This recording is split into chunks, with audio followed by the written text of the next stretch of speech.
My name's Chris Holtmans, and this is where my story meets his. Yeah, so born and raised in Omaha, Nebraska, and went through school, a lot of Nebraska, all of my childhood and college. Went to Chicago, Illinois for a 10-year stint after going to PT school at Creighton University. I met my wife in PT school, Jacqueline, and also an Omaha girl. So we kept it local with our relationship and our marriage. Have 3 girls, 10, 8, and 3, and busy at home, busy in life, but very grateful for my 3 girls, and they're super healthy. I live in Midtown Omaha, so I travel to Grace Hill, and I'll get into a little bit of that later, but just something naturally clicked. We felt welcome. We felt different about the space than other churches that we'd been to in the past. I give Justin a ton of credit around that. Grace Hill feels so much different than some other churches that we've had in our past, where it felt very transactional. It felt like we're here. This is where we sit at. How dare we sit in that pew? That's where someone goes.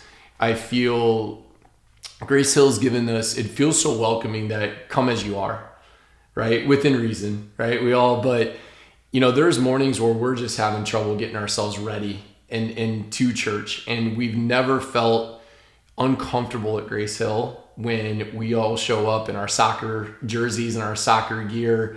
My wife's in an industry that late nights, she's in the hospitality business, and she might be running on 5 hours of sleep.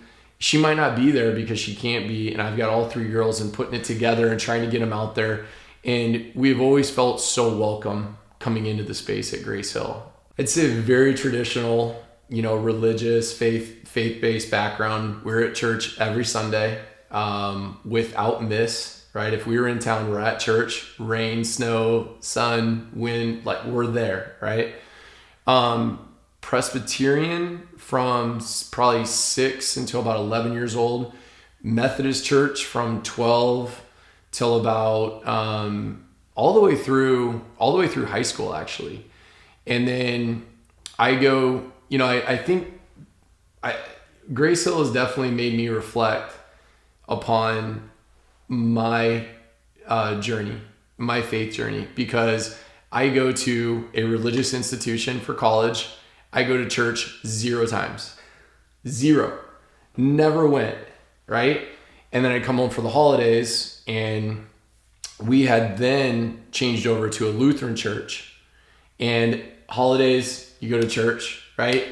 And then I go back to college, and I completely disengaged from, I knew that, I had that religious upbringing, had been confirmed, everything else, but for whatever reason, I just completely disengaged from church throughout college, and then went to a Jesuit institution for my doctorate.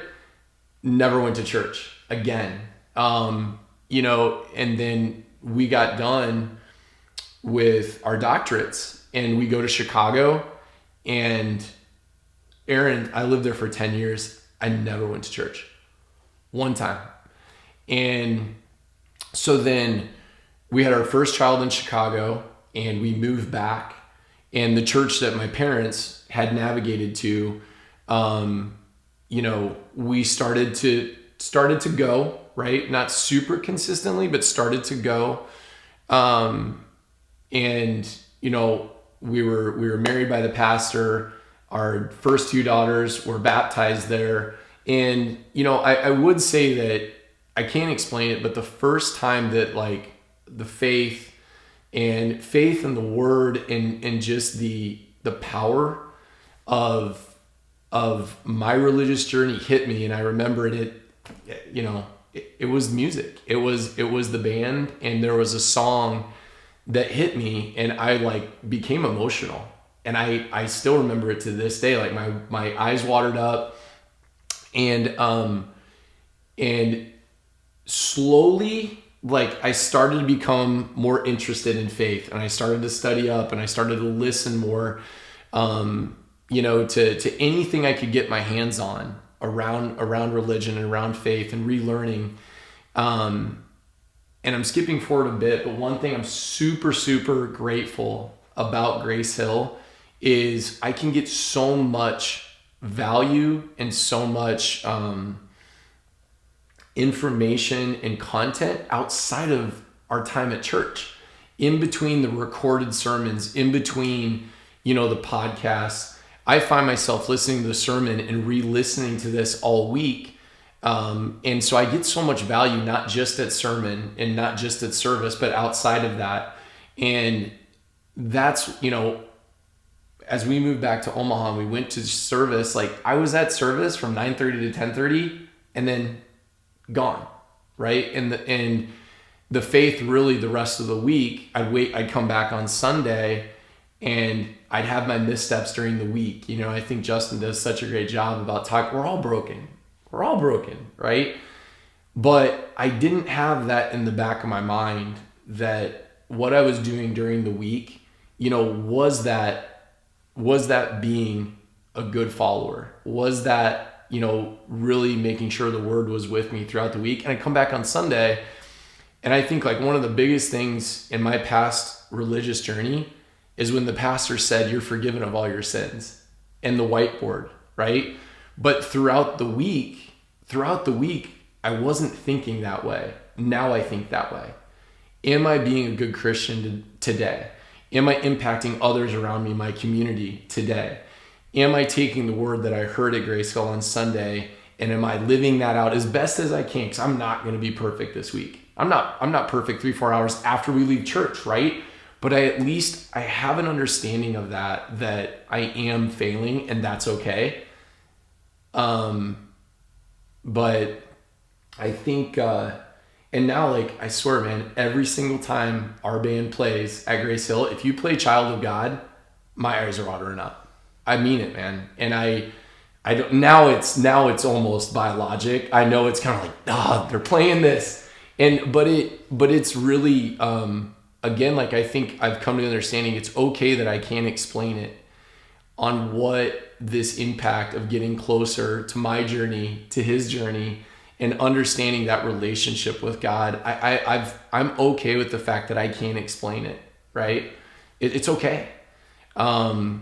But I do know that it is with me when I wake up. It's with me when I work. I could not do what I do with work, family, life in general, if I didn't have the relationship that I have with God today that I didn't have back then. I couldn't do it. But I know for a fact I'm a better husband, I'm a better father, better friend. I'm a better leader at work. I manage about 300 people a day, 2,500 patients across 5 states a day. I've got families calling me where, they're getting the words that their loved ones are going to pass away in, a week, 3 days. And,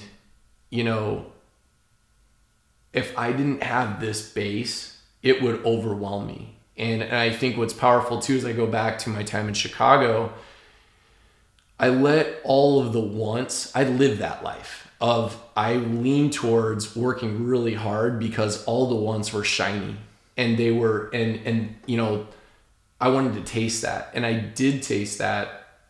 And it's not that I wasn't a good person, and it's not that I didn't have a good relationship and a good wedding. It was just so many levels less than what I can do now. And again, I think, as I make decisions, as I have so many decisions come to us and people come to us, this opportunity, this thing, I probably had trouble saying no back then. Versus now, like, you have this gut feeling, you have this extra voice in your head that's saying, no, that's not right.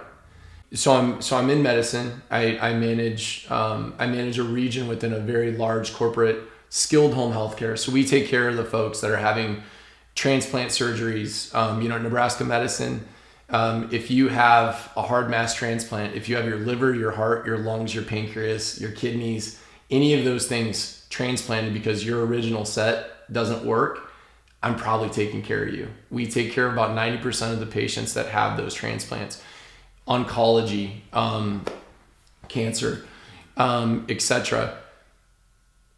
You know, I'm extremely blessed, and I always will be, that I get to take care of people and that I'm in medicine. But the amount of stress that people that take care of folks, and this was really highlighted in COVID, right? Where, you know, our clinicians would go into 8 to 10 homes a day, wear the hazmat suit, wear all the things, but they couldn't come back to the office and get that humanistic, you know, get the feel good, get the counseling, etc. And it really was amplified in COVID. But then coming out of COVID, you know, I think, and again in my journey, that the folks that don't have faith, if they don't have the word traveling with them every day, the pressures and the stress that you feel taking care of sick people every day, because those folks are exuding all that stress onto you, and you're that's gonna seep into you, right? If you don't have the ability to pray. And, you know, and I think everybody talks about meditation right now. Meditation is huge, right? Well, prayer is a huge form of meditation, where, and you can go into prayer. And I think Justin's done such an amazing job teaching us this, and Brady too. Like, it's so fun watching Brady grow. Like, I've loved watching Brady become what he's become. But it's okay to close your eyes and pray and not talk the whole time.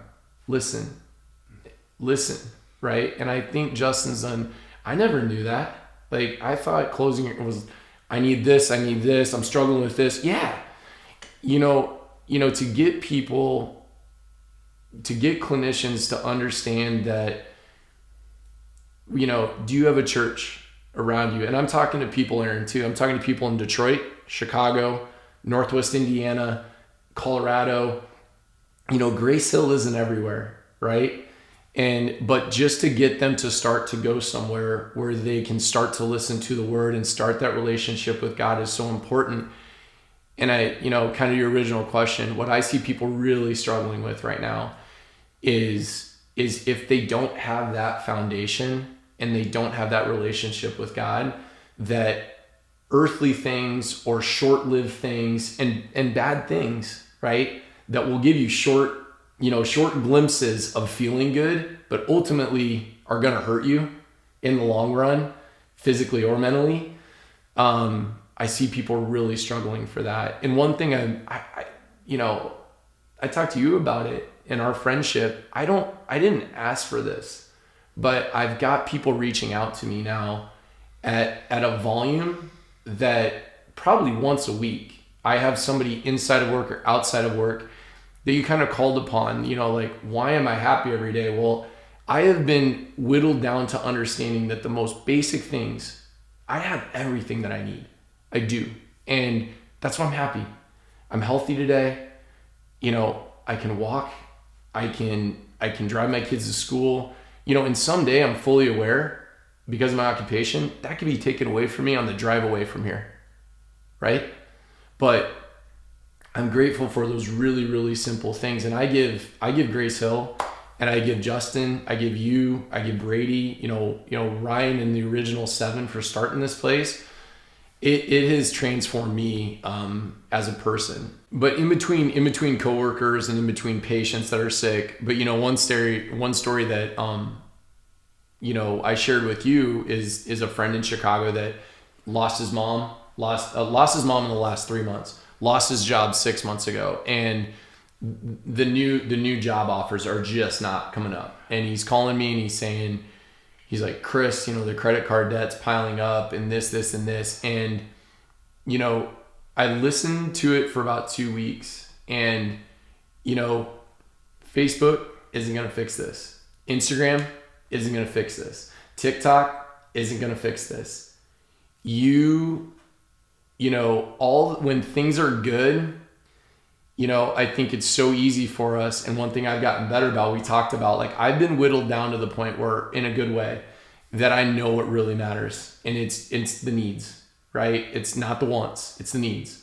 And if I have those needs every day, why wouldn't I be in a good mood today? I'm blessed. Like, I've got everything I need.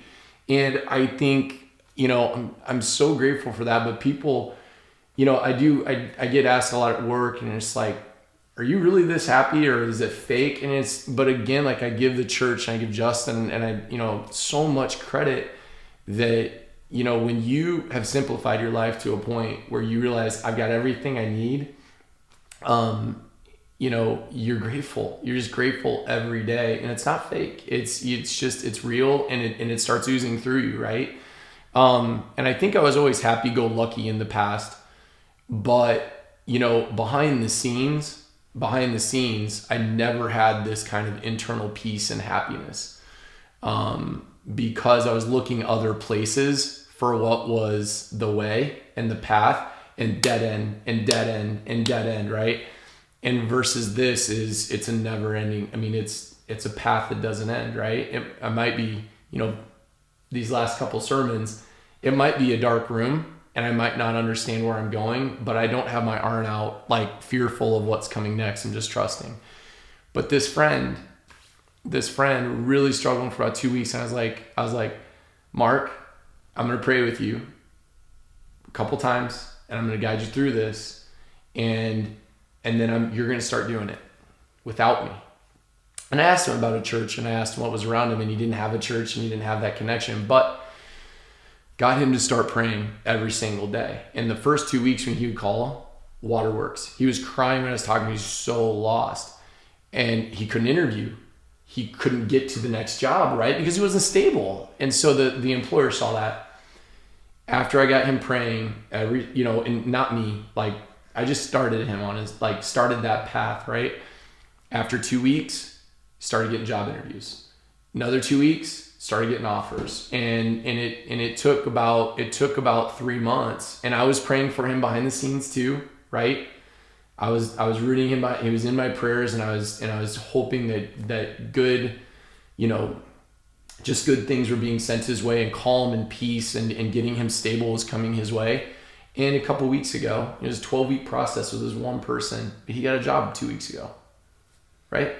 So from being at a place where, alcohol, every other input that you could possibly want to try to find the way, he was deadening himself, right? Trying to numb himself so these emotions weren't there. And it's like, no, these emotions are normal. This is a tough time. But you are reaching and going to every other place but your faith in the Word and God for that just calm and let the direction be given to you without forcing it. So yeah, it's been a crazy, and I'm grateful for our friendship because, and I think that's a really good time to interject on Grace Hill also.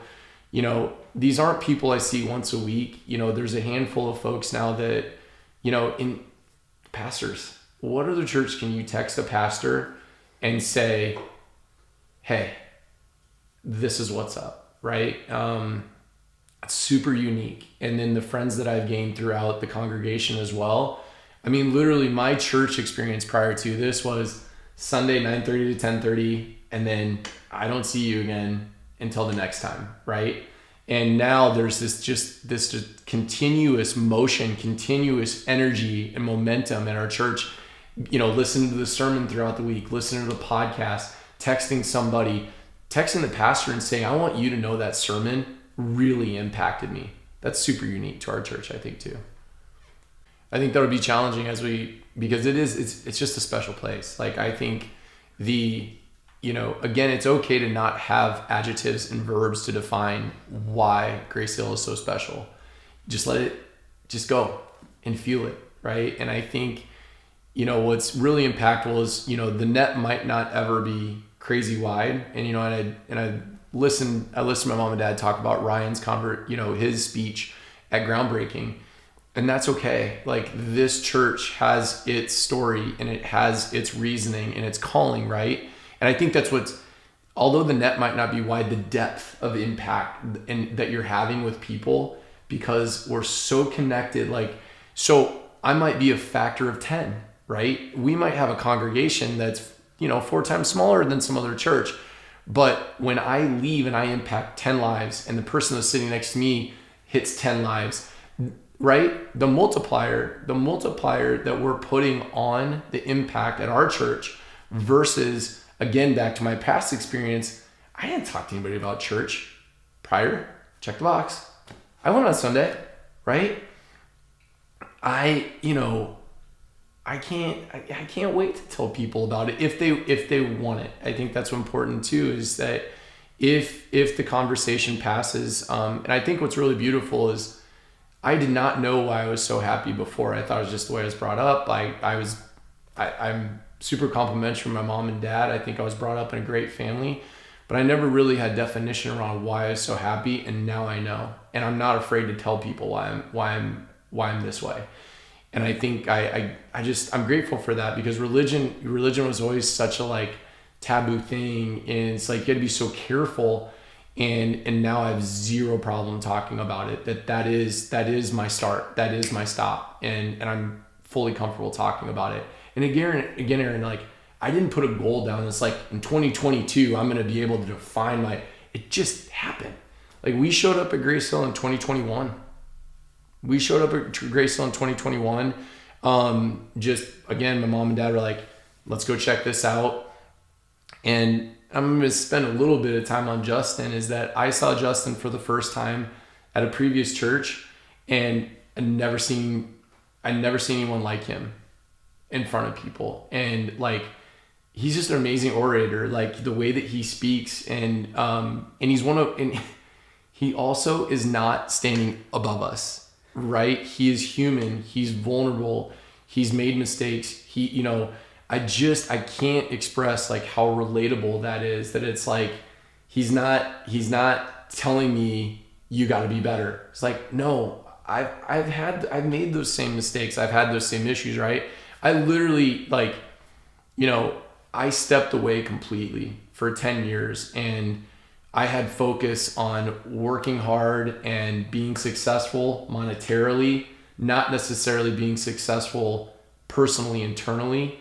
And, for him to speak on some of those challenges, and for me to know that I've got somebody teaching me the way now and teaching me the word that isn't perfect. They're a human, that's obviously studied and learned the word and gone through all of his education, right, to get him here.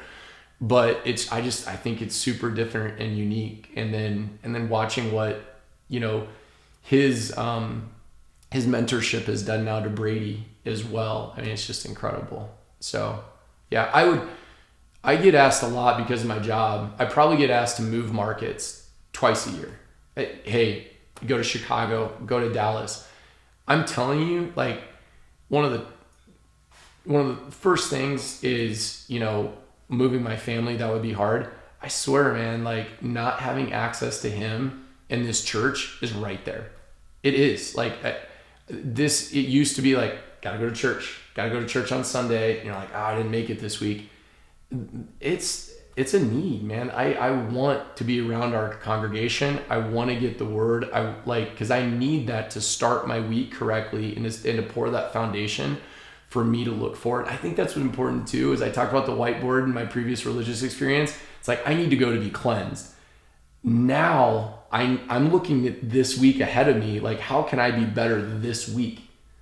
I don't know if that's ever really set upon me until literally right now, that as we talk this out, I used to have to go to erase the mistakes I made past. When I go to Grace Hill on Sunday, it's like, I'm going to learn something today, something new, something to make me better moving forward. That's profound to me. That's just profound, that like, this is going to make me better now walking out of here to try to be a better person, dad, coworker, what have you. I think it's pretty profound. Dude, the fact that we can just talk like this, Aaron, because this is real. Like, I had to like cloak myself. But Aaron, like, I'm so grateful, man, to like be having these real talks, because I think again, for people to understand that you can come to a place where it's known that we all have stuff. It's known that we all have past, and that's okay. Forward, just forward, right? Stop, forward. And I think that's what's really cool. And that's what's oozed out of, like, there was a mission and vision that was set upon when Grace Hill was thought of, right? And you can feel it. We're not building a building, we're building a church where your story meets it. And it's just repeated, right? And I think my past church experience, everybody was keeping score. You could feel it. Like the Altmans walked in and we're tired, hair's undone. And you know what? I didn't want to wear my dress shoes today, right? I don't have to worry about that anymore. I don't have to worry about it.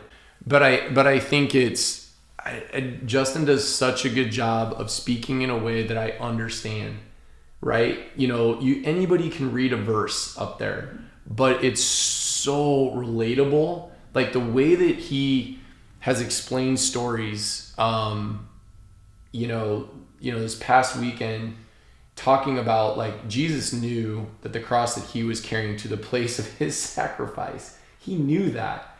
But again, like the impact of his messages on me, like the old messages, this is another great point.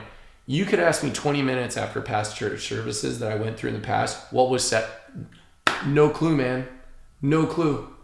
I can, not only because he says it in a way that I understand it and that it's had the 2,000 years kind of, present tense. So I understand what he's saying, but then also the access to the word that you guys are putting this on YouTube, that you're putting it on Spotify.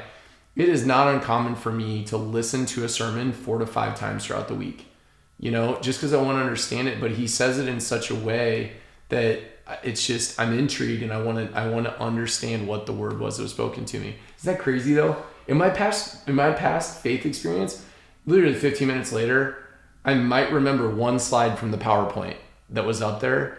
And now, I mean, I can break down the last sermon, pretty detailed, because again, I'm not just checking on a box. Like I'm getting that foundation to move forward with, and I want to understand the word. It's cool.